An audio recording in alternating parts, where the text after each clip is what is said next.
ఏం పేరు బాబాయ్? నా పేరు నిరంజన్, మాడుగుల్ మండల్ అందుగుల. ఎట్లుంది మీ కాంగ్రెస్ ప్రభుత్వం వచ్చింది, మంచిగా చేస్తున్నట్టుగా? కాంగ్రెస్ ప్రభుత్వం వచ్చినాక ప్రజలకు మొత్తం నీరు గారిపోయింది. ప్రజలు మొత్తం ఏదో వస్తుంది తింటాం, లంక బిందెలు ఈయనన్నారు కానీ ఈయన బంగారు బిందెలు తీసుకొచ్చిస్తారని ప్రజలు ఓట్టేసారు. ఆ లంక బిందెలు వెళ్తాయి అనుకొని తీసుకొస్తే ప్రజలకేం బంగారు బిందెలు ఇస్తున్నాడు.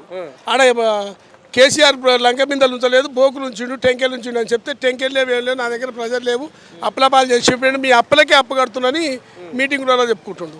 నువ్వు అప్పులు చేస్తాడో ఏం చేస్తాడో కానీ మా ప్రజలకు పైసలు ఇస్తామన్నది ఒక్కటి కూడా ఇవ్వలేకపోయినావు అని ప్రజలు మొత్తం రివర్స్ అయిపోయి మళ్ళీ కాంగ్రెస్ అంటే ఓటు వేయకుండా ప్రజలు ఎవరిని పోయి అడిగినా ఇంకా నా మళ్ళీ వస్తాడా అనే అడుగుంటారు. పింఛన్లు ఇస్తాను ప్రజలకు, పెంచిస్తా, అన్ని డబల్, అన్ని వాగ్దానాలు మొత్తం డబల్ ఇస్తాను. నీకు ఎందుకని ఉంటే అరే ఎవరైనా మేము రైతులం కాబట్టి 10 రూపాయల కూలి ఇస్తా క్వింటల్ కంటే 20 రూపాయల కూలి ఇస్తా అంటే ఆయన దగ్గరికే వస్తారు. ఈ రకంగా హామీలు ఇచ్చినందుకు ప్రజలు మార్పు కోడిరు. పార్టీలు దుల్లేప్పుడు వ్యక్తిగతంగా కూలి ఎక్కువ వస్తుంది. నేను 10 రూపాయల క్వింటల్ తీస్తున్నంటే 20 రూపాయల క్వింటల్ ఇస్తుంటే మొత్తం నా దగ్గరికి వచ్చి రైతులు తీసేది. ఇది కూడా అట్నే గారి పరిపాలన కాంగ్రెస్ వాళ్ళు ఏం చెప్పేసారు, రేవంత్ రెడ్డి గారికి అదే చెప్పారు. నేను 2000 ఇస్తా, 4000 ఇస్తా, 6000 ఇస్తా, లేకపోతే నేను రైతులకు 7500 ఇచ్చే 15000 ఇస్తా మీకు అని చెప్పి మోసం చేసి ఇప్పటికి ఒక్కటి కూడా అమలు కాకుండా పోయింది. రైతులకు ఇప్పుడు కరెక్ట్గా ఇచ్చేటందుకు మనకు పోయినసారి కేసీఆర్ ఇచ్చిన పైసలు వాడుకొని అబ్బాయి ఇచ్చిండు. ఇప్పటి వరకు రైతు బంధు కూడా అందరికి ఇస్తలేడు. ఎకరా 2 ఎకరాలు ఉన్న వాళ్ళకే ఇచ్చిండు. లాస్ట్ టైం అంటే 3 ఎకరాలు అన్నారు. 10 ఎకరాలకు ఉన్నోనికి వేయలే, 2 ఎకరాలు ఉన్నోనికి వేయలే, ఇంకెవ్వరికి వేయలేకపోతుండ్రు. అప్పుడు 100 ఎకరాలు ఉన్న రైతులకు కూడా తీసుకొని ఎవరు కూడా ఆపదికి లేకుండా ఎంత రైతుకు కూడా పైసలు డబ్బులు జేబులో పెట్టుకొని ఉన్నాడు. ఇప్పుడు పైసల ఇబ్బంది లక్షణ. ఇప్పుడు 15 నెలల ఒక్కరి దగ్గర కూడా డబ్బులు లేక ఈనంగా ఈ రైతులు ఆందోళన పడి కరెంటు లేదు, ఏంటివి లేకుండా ఇబ్బంది పడిపోయి ఆత్మహత్యల పాలైపోయింది. అప్పుడే సంవత్సరంన్నరకి 10 సంవత్సరం వల్ల ఒక్క రైతు కూడా చనిపోయిన పేరు లేదు. అటువంటి సమస్యలతో కాంగ్రెస్ ప్రభుత్వం పరిపాలన చేస్తుంది. కాబట్టి ప్రజలు మార్పు మళ్ళీ కూడా ఎమ్మడే ఇప్పుడు పెడితే మార్పు కోరుతందుకు రెడీ గురు జనాలు ఎవరికి పోయినా సరే. కాంగ్రెస్ అనేది కాకుండా మార్పిస్తుంది, ఎవరు కూడా ఓటేస్తుంది. పోతే మీరు మళ్ళీ వస్తున్నారు ప్రజలకు. ఏడ మీటింగ్ పోయినా ఎవరైనా మీరు ఏమిచ్చారు వస్తున్నారని ప్రజలు అడుగుతున్నారు, నిలదీస్తున్నారు. ప్రభుత్వం దగ్గర కూడా ఖజానా డబ్బులు లేవని ముఖ్యమంత్రి అంటున్నాడు కానీ వాళ్ళు ఖాళీ చేసిపోయారు అంటున్నారు. ఖాళీ చేసిపోయేటందుకనే చేసి పెట్టారు. మాకు అప్పు కట్టేటప్పుడు సార్ ప్రజలు అప్పు చేసిందని నేను చెప్పలేను. నేను వస్తే అప్పు చేసినా సరే నీకు ఇస్తా, వాగ్దానాలు చేస్తున్నా, డబ్బులు ఇస్తా, మీకు ఆయనకన్నా ఎక్కువ పరిపాలన చేస్తా, మీకు సరిపోయిన డబ్బులు ఇస్తా, మిమ్మల్ని బతికించుకుంటా, నేను కంటికి రెప్పలాగా చూసుకుంటా, 2 లక్షల రూపాయలు ఇస్తాప్పుడు ఏం చెప్పేసిండు, 5 నిమిషాలలో పోయి మళ్ళీ తెచ్చుకోపోరి, నేను ఎక్కిన తర్వాత 9వ తారీఖు ఎప్పుడో ప్రమాణ స్వీకారం చేయంగానే డబ్బులు ఇస్తా, మీకు 2 లక్షలు మాఫీ చేస్తున్నాడు. ఆ మాఫీతో నిజంగానే 2 లక్షలు చేసుకున్న వాళ్ళు ఉన్నారు. కాకుండా అట్లా అయిపోయినాక ఈయన ఎక్కినాక కూడా 2 లక్షల నుండి 3 లక్షల వడ్డీ అయ్యి మిగిలిన వాళ్ళకి ఏం చెప్పిండు, వడ్డీ కట్టుకోవచ్చుకోపోయి 2 లక్షలు మాఫీ చేస్తున్నాడు. అట్లా 4 లక్షలు ఉన్న 2 లక్షలు కట్టి ఇప్పుడు రైతులు చాలా మంది ఆత్మహత్య చేసుకుని చచ్చిపోయినారు. అరే నెల రోజులకే వస్తాయన్నాడు కదా, 2 లక్షలు 4 లక్షలు ఉంది, నాకు 2 లక్షలు కడితే 2 లక్షలు మాఫీ అవుతుంది అనుకొని 2 లక్షలు కట్టారు బ్యాంకులలో. అట్లా కట్టిన నిలదీసుకొని అప్పులు బాధ కాగలేక తెచ్చిన వడ్డీలకు ఎమ్మడి తగిలితే రైతులు చాలా మంది కూడా చనిపోతున్నారు. అవి కూడా ఇంక ఇయ్యలేకపోతుండు. ఈ ప్రభుత్వం మొత్తం విమర్శన వచ్చి ఎవరు చూడుకు నోటికి వచ్చిన రీతి తిట్టనోడలేదు అంటుండు. కానీ గత ప్రభుత్వంలో 50,000 లక్ష కూడా కాలేదు, మేము 2 లక్షల వరకు చేసినాము, కాణాలు కూడా కొన్ని పొరపాట్ల వల్ల కాకపోవచ్చు, వాళ్ళు సరిదిద్దుకొని చేసుకుంటే అయిపోతుంది అని అంటున్నారు. ఆ ప్రభుత్వం 50 ఇచ్చినా 10 ఇచ్చినా కానీ రైతులు ఎన్ని ఇచ్చినా సంతోషపడ్డారు. కానీ ఇయ్యలేదని ఏ టీవీ దగ్గర కానీ ఏ న్యూస్ దగ్గర అన్న ప్రభుత్వాలు యొక్క ప్రజలు కూడా విమర్శించలేదు. ఇప్పుడు నువ్వు ఎన్ని ఇచ్చినావో ఇస్తే విమర్శించాలి, ఎందుకు వస్తే నాకు రాలేదని. రాజకీయం చేసేటందుకు తిన్నోడు రాజకీయం చేస్తాను కున్నాడు. ఇస్తంటేనే రాజకీయం బంద్ చేసి నీకు ఓట్లు వేసారు జనాలు, రైతులు జనాలు మొత్తం వేసారు. నువ్వు ఇస్తావని వేసారు కానీ రాజకీయం కోసం చూసుకుంటే ప్రభుత్వం కాకపోవు. ఖచ్చితంగా నువ్వు ఇస్తానందుకు వాగ్దానాలతో ఫెయిల్ అయినావు. మళ్ళీ వచ్చే ప్రభుత్వాన్ని మార్పు కోరుకుంటేందుకు నీకు ఎట్లేసారో జనాలు కూడా మొత్తం మార్పుకు తయారై ఉంది. ఇప్పుడు సంవత్సరం లోపట్నే ఉంది. ఇప్పుడు ఎలక్షన్లు కూడా ఏ ప్రభుత్వం కూడా సర్పంచ్ ఎంపీటీసీ ఎలక్షన్లు ఆపరు. 15 నెలలు అవుతుంది నీ ప్రభుత్వం పాలన. ఊళ్ళలో పోతే ఎవడు గతి లేడు, స్పెషల్ ఆఫీసర్లు పెడితే నీళ్లు లేవు, నల్లాలు లేవు, బోర్లు లేవు, అవస్థ పాలై నీళ్లు పట్టుకొని దేవులాడుతారు. ఇప్పుడు అప్పుడు ఎవరింటికి వాళ్ళే బయటకు పోకుండా నీళ్లు తీసుకున్నారు. రాజులు తాయినరు. ఎక్కడికి వెళ్ళి వచ్చినాయి, శ్రీశైలంకి వెళ్ళావు, ఎక్కడికి వెళ్ళి గుట్టలకల్లా తీసుకొచ్చి నీళ్లు దాపిండు ప్రభుత్వాలు, గత ప్రభుత్వాలు. ఈ ప్రభుత్వం ఆ లైన్ ఉందా, నీళ్లు ఉన్నవా ఏంటి తెలియదు. ఆ స్పెషల్ ఆఫీసర్లు మాకేం తెలియదు, పైన డబ్బులు లేవు, మేమేం చేయగలుగుతాం అంటుండు. అవి ఉన్నవో లేదో పరిపాలన చేసి ఎలక్షన్లు పెట్టి ఎవరి దాని గొప్ప చెప్తే గ్రామాలు బాగుపడే కాలం ఉంటుంది. ఇప్పటికైనా త్వరలో ఎలక్షన్లు పెడితే బాగుంటుందని అందరూ అనుకుంటున్నారు. ఎట్లుంది ఉమ్మడి మహబూబ్నగర్ జిల్లా మీద అక్కడనే కాబట్టి చూస్తూ ఉన్నారు కదా, పంటలు కావచ్చు, రైతులు కావచ్చు, ఇవన్నీ కూడా. ఉమ్మడి మహబూబ్నగర్లో ఇదివరకు మేము చాలా కరువు ప్రాంతాలు, కేసీఆర్ పరిపాలన ప్రభుత్వాలు వచ్చినాకనే మాకు కాలువలు వచ్చినాయి. కల్వకుర్తిలో కూడా కాలువ దగ్గరికి వచ్చింది. కాలువ పైన 5 ఏళ్ల కింద కాలువలు వచ్చి సస్యశ్యామలంగా పల్లీలు వరి చేను పండించుకోరు. ఇప్పుడు పోతే మొత్తం ఒక్క సుఖం నీళ్లు లేవు, తాగటానికే నీళ్ళు లేవు. ఇక వరి పల్లి ఎడవంతది మొత్తం ప్రభుత్వం మళ్ళీ సేమ్ పాలమూరు లేబర్ కిందకి అయిపోయినాం.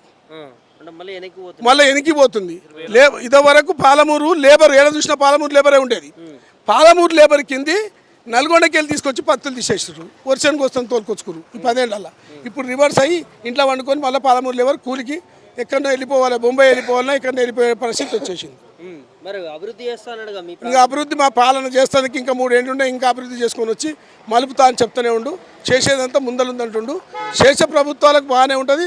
ప్రజలు కూడా చేస్తే ఎవరు కూడా విమర్శన చేస్తానికి ఏముండదు, మేము కూడా చేస్తానికి ఉండదు. అది ప్రతిపక్షం ఉన్నా, పార్టీలకు అనుకూలత ఉన్నా, పని చేసిన ఎవరైనా మెచ్చుకుంటారు. రాజశేఖర రెడ్డి ఉన్నారు, పని చేసిరని చెప్పారు ప్రభుత్వం. ఈయన కూడా చేసిరని ఒప్పుకుంటారు. ఇచ్చిన వాగ్దానాలు ఇస్తే ఎవరైనా ఒప్పుకుంటారు, ఎవడు ఒప్పుకోడు. 10 మందికి తిన్నాక ఒక్కడు అంటే కూడా విమర్శించిన ఒక పార్టీ టీఆర్ఎస్ పార్టీ అంటే నేను నమ్మదు. జనాలు మొత్తం వ్యతిరేకిస్తేందుకు, ప్రజలు సహకరిస్తేందుకు అప్పుడే తెలుస్తుంది నీకు. అలా కూర్చొని చెప్పేటట్టు లేదు. కేసీఆర్ గారు ఫామ్ హౌస్లో వంతున్నాడు కానీ నువ్వే హౌస్లో వంతున్నావు అనేది ప్రజలకు తెలుసు. నువ్వు మొత్తం వీకేసి ఎప్పుడు వచ్చినా ప్రజలకు పాలన నేను అందుబాటులో ఉంటా, ఎప్పుడు కలుస్తాను కంచెలు తీసేసినావు. ఇవాళ కంచె లేదు, ఆఫీసు లేదు, ముఖ్యమంత్రి ఏముంటారో దొరికేది లేదు. ఆ రోజుల్లో దొరికినా దొరకకుండా ప్రభుత్వాలు ఇంటికి ఉంటే పంపించారు. ఒక్క స్కీమ్ కూడా ప్రజలు అడగలేదు. ఆయన సొంత నిర్ణయంతో ప్రజలకు ఇంటికి వచ్చినాయి. అన్ని ఖాతాలు పడి తీసుకునేది అనుమాతం డబ్బులు. ఇప్పుడు ఖాతాకి ఎదురు చూస్తే కూడా డబ్బులు లేవు. కాబట్టి ఈ పాలన మంచిగా లేదనుకుని ప్రజలంతా అంటారు. మేము కూడా బాగాలేదు, అభివృద్ధికి అయితలేదు. ఇప్పటికైనా సాధ్యమైన వరకు ప్రజలకు బాగా చేసి సహకరిస్తే తెలంగాణ ప్రభుత్వం బాగుంటుందని కోరిక. రైట్, మనతో పాటు కల్వకుర్తికి సంబంధించిన బీఆర్ఎస్ నాయకులు ఉన్నారు. ఒకసారి మాట్లాడదాం. అంటే చాలా రోజులు అవుతుంది ఉమ్మడి మహబూబ్నగర్ జిల్లాకు సంబంధించి ఎట్లా జరుగుతూ ఉన్నాయి ఏంటి అనేది, మరి సంక్షేమ పథకాల విషయాలు కావచ్చు, డెవలప్మెంట్ పనులు కావచ్చు, వాటన్నింటి కూడా చర్చించే ప్రయత్నం చేద్దాం. నమస్తే అన్న, మీ పేరు? లాలయ్య గౌడ్, ఎక్కడి నుంచి? మాడూల్ మండల్.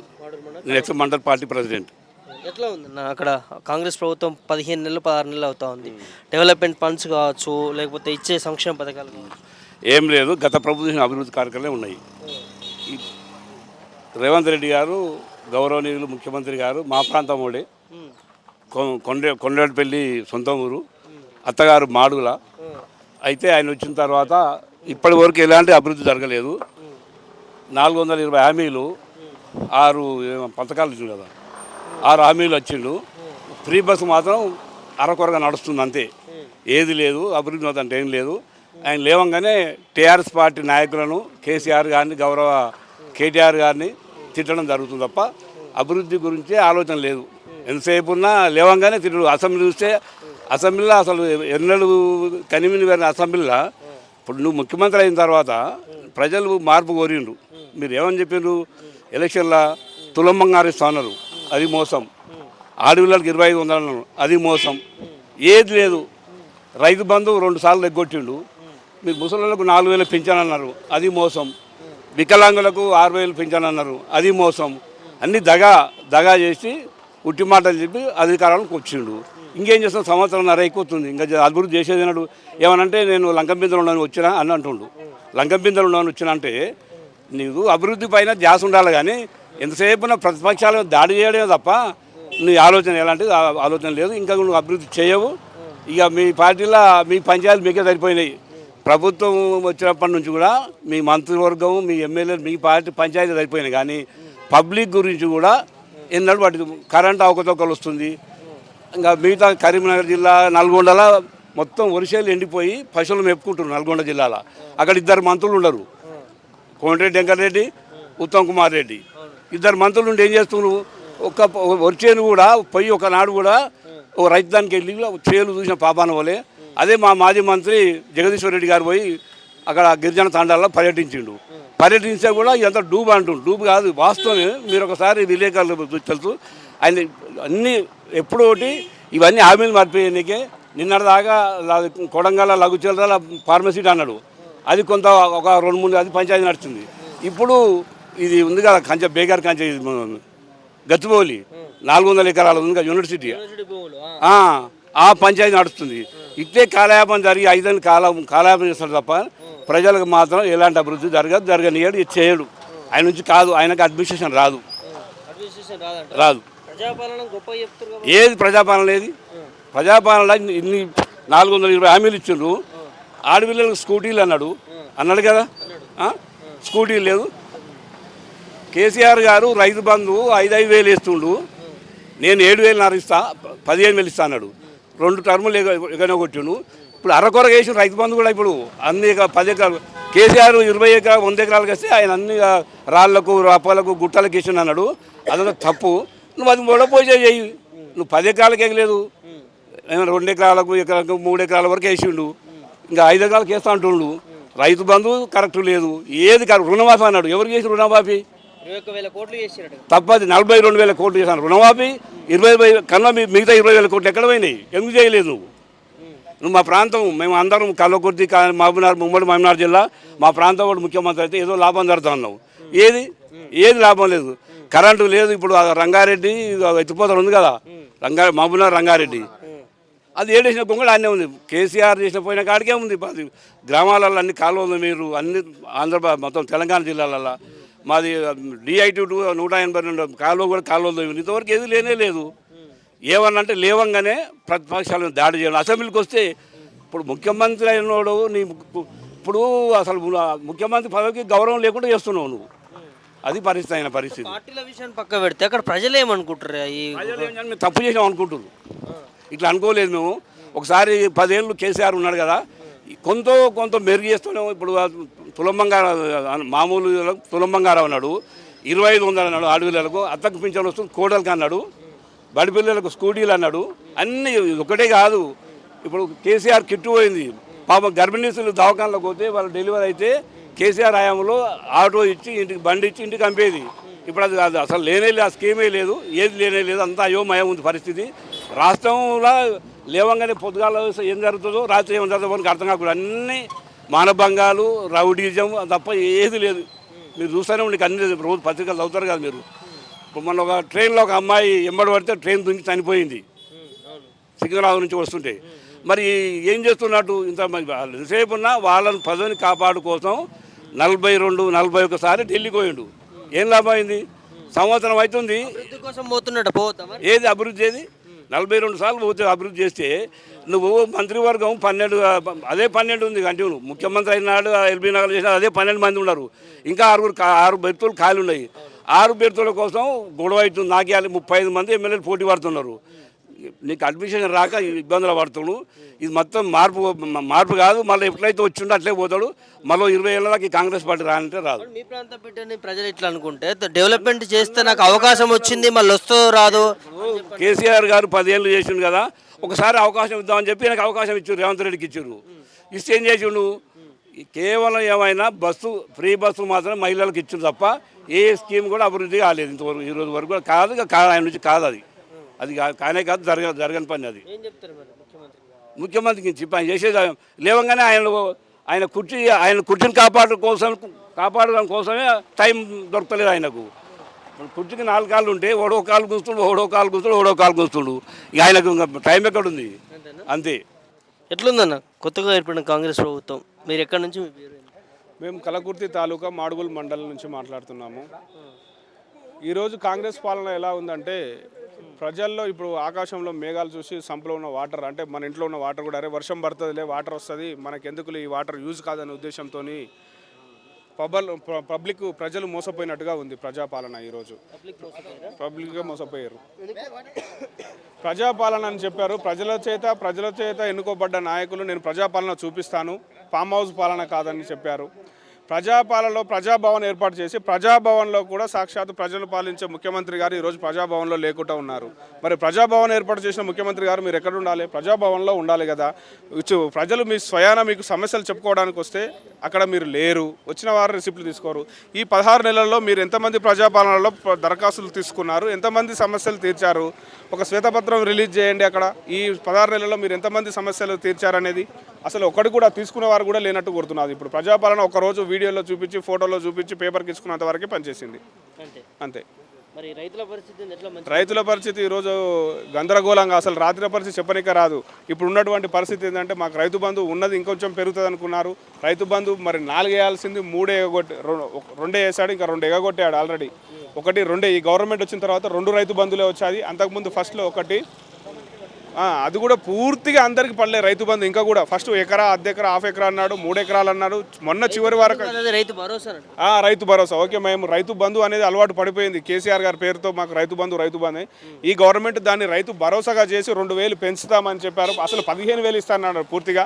ఇప్పుడు 2,000కే పెంచి 6,000 ఇస్తానని చెప్పాడు.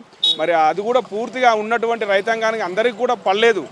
ఎక్కడికో అరకొరగా 2-3కి. అసలు పైలట్ ప్రాజెక్ట్గా తీసుకున్నట్టు విలేజ్లలో కూడా పూర్తిగా పడలేదు. మండలానికి ఒక పైలట్ ప్రాజెక్టుగా ఒక విలేజ్ని తీసుకున్నారు. అసలు ఆ పైలట్ ప్రాజెక్టుకు ఉన్న స్కీములనే కదా, నువ్వు 1000-2,000 పెంచితే అందరికీ వేసేయండి. అది ఎందుకు ఇవ్వట్లేదు మీరు? చేత కాక వేయలేక ఇవన్నీ వంకలు పెట్టి ఏదో పైలట్ ప్రాజెక్ట్ అని చెప్పి ఇవన్నీ ఆపుతున్నారు. ఏం చెప్తారు మరి? మహబూబ్నగర్ ఎట్లా ఉందండి? మహబూబ్నగర్ ఎట్లా ఉందండి? ఎలా ఉన్నది అలా ఉంది. ఎక్కడ వేసిన గొంగడి అక్కడనే ఉన్నది. ట్రిపుల్ ఆర్ పేరుతో సర్వే వరకే జరుగుతుంది. దాన్ని తీసుకొని రియల్ ఎస్టేట్ బాగా హైప్ లేపాలనే ఉద్దేశంతో చూస్తున్నారు. ఆ పని ఇంకా ముందుకు పడట్లేదు, చేయట్లేదు. అంటే వీళ్ళ కాన్సన్ట్రేషన్ మొత్తం, అంటే వీళ్ళ ఆలోచన విధానం మొత్తం ఒకదానిపైన పెట్టి ఒకదానిపైన చేస్తున్నారు. అంటే ఏ విధంగా అంటే ఎవరికి దొరికినంత వాళ్ళు దోచుకోవాలి. సాక్షాత్ వాళ్ళ ఎమ్మెల్యే జడ్చెల్ల అనిరుద్ధ్ రెడ్డి గారే చెప్పారు కమిషన్లతో నడుస్తుందని.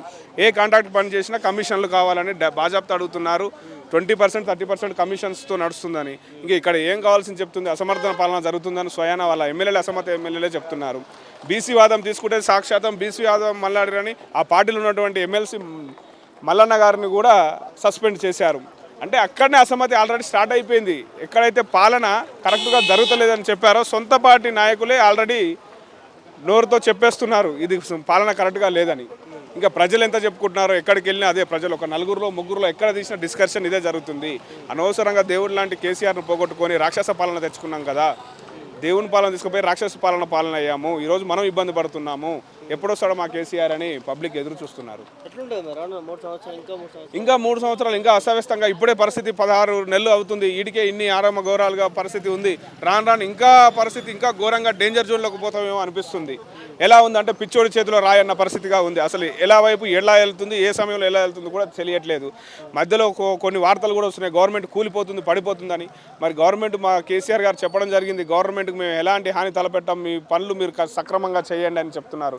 అయినప్పటికీ ఆయన చేయలేకపోతున్నాడు. అలాగే మా మండల్లో ఇసుక మాఫియా, మాడుగుల మండల్లో ఇసుక మాఫియా. ఇసుక అనేది రెగ్యులర్గా ఒక 10, 20, 30 సంవత్సరాల్లో మా దగ్గర ఎప్పుడు కూడా జరగనటువంటి మాఫియా, ఇసుక అక్రమ రవాణా ఈ గవర్నమెంట్ ఈ టర్మ్లో 1.5 ఇయర్లో విపరీతంగా జరుగుతుంది. అందుగుల గ్రామము, ఇరువేను గ్రామము, బ్రాహ్మణపల్లి గ్రామము, ఆర్కపల్లి అంటే అందుగుల వాగు, ఇరువేను పరిసర ప్రాంతాల్లో ఉన్నటువంటి వాగులకు వెళ్ళి ట్రాక్టర్ల ద్వారా అక్రమ రవాణా విపరీతంగా జరుగుతుంది. పోలీసు వారు పట్టుకున్నా కానీ నామమాత్రం ఫైన్లతో 5,000, 10,000 ఫైన్లతో వేస్తే ఈరోజు పట్టుకున్న వాటర్ పొద్దున్న వచ్చేసి మళ్ళీ యథావిధిగా స్టార్ట్ చేస్తున్నారు. ఒక 30 సంవత్సరాలు లేని ఇసుక రవాణా ఈరోజు ఎందుకు జరుగుతుంది అంటే గవర్నమెంట్ కన్సర్న్లలో నడుస్తుంది, కాంగ్రెస్ పార్టీ కన్సర్న్లలో నడుస్తుంది ఇసుక రవాణా. ఇన్ని రోజులు లేని ఈరోజు ఎందుకు నడుస్తుంది? అసలు అదుపు లేకుండా పోయింది. పోలీసు వాళ్ళు కూడా పట్టించుకున్న వారు లేరు. పెట్రోలింగ్ వాళ్ళు వచ్చినా కూడా అన్న నమస్తే అని చెప్పి 500 పెట్టేసి బండ్లు నడిచే పొజిషన్కి వచ్చింది. ఈరోజు పోలీసు వాళ్ళంటే కూడా పబ్లిక్ భయం లేకుండా అయిపోయింది. కాబట్టి వీరిపైన దృష్టి పెట్టి వీరంత తొందరగా దాన్ని బంద్ చేయాలని చెప్తున్నాం మేము.